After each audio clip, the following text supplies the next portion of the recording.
CHAPTER 52. The Albatross. Southeastward from the Cape, off the distant Crozetts, a good cruising ground for right whalemen, a sail loomed ahead, the Goney, Albatross by name.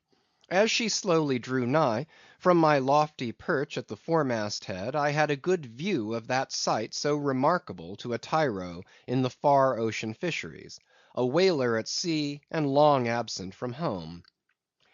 As if the waves had been fullers, this craft was bleached like the skeleton of a stranded walrus. All down her sides this spectral appearance was traced with long channels of reddened rust, while all her spars and her rigging were like the thick branches of trees furred over with hoar frost. Only her lower sails were set. A wild sight it was to see her long bearded lookouts at those three mast heads. They seemed clad in the skins of beasts, so torn and bepatched the raiment that had survived nearly 4 years of cruising. Standing in iron hoops nailed to the mast, they swayed and swung over a fathomless sea; and though, when the ship slowly glided close under our stern, we 6 men in the air came so nigh to each other that we might almost have leaped from the mast heads of one ship to those of the other, yet those forlorn looking fishermen, mildly eyeing us as they passed, said not one word to our lookouts, while the quarter-deck hail was being heard from below.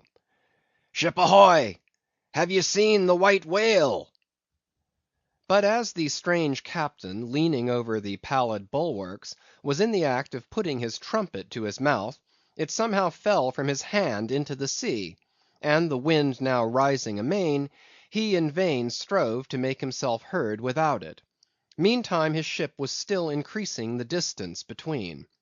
While in various silent ways the seamen of the Pequod were evincing their observance of this ominous incident at the first mere mention of the white whale's name to another ship, Ahab for a moment paused. It almost seemed as though he would have lowered a boat to board the stranger, had not the threatening wind forbade. But taking advantage of his windward position, he again seized his trumpet, and knowing by her aspect that the stranger vessel was a Nantucketer, and shortly bound home, he loudly hailed, "Ahoy there!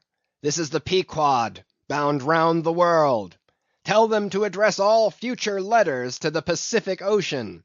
And this time 3 years, if I am not home, tell them to address them to—" At that moment the two wakes were fairly crossed, and instantly, then, in accordance with their singular ways, shoals of small harmless fish, that for some days before had been placidly swimming by our side, darted away with what seemed shuddering fins, and ranged themselves fore and aft with the stranger's flanks.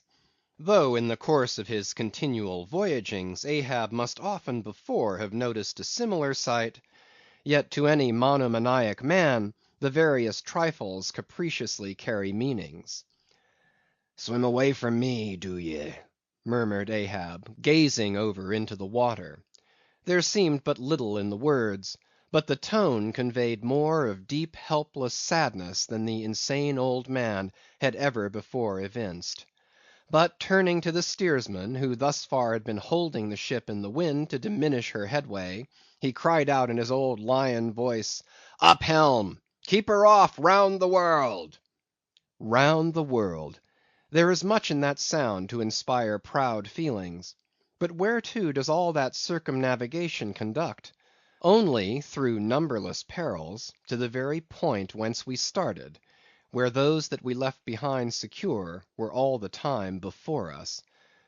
Were this world an endless plain, and by sailing eastward we could forever reach new distances and discover sights more sweet and strange than any Cyclades or islands of King Solomon, then there were promise in the voyage. But in pursuit of those far mysteries we dream of, or in tormented chase of that demon phantom that, some time or other, swims before all human hearts, while chasing such over this round globe, they either lead us on in barren mazes, or midway leave us whelmed.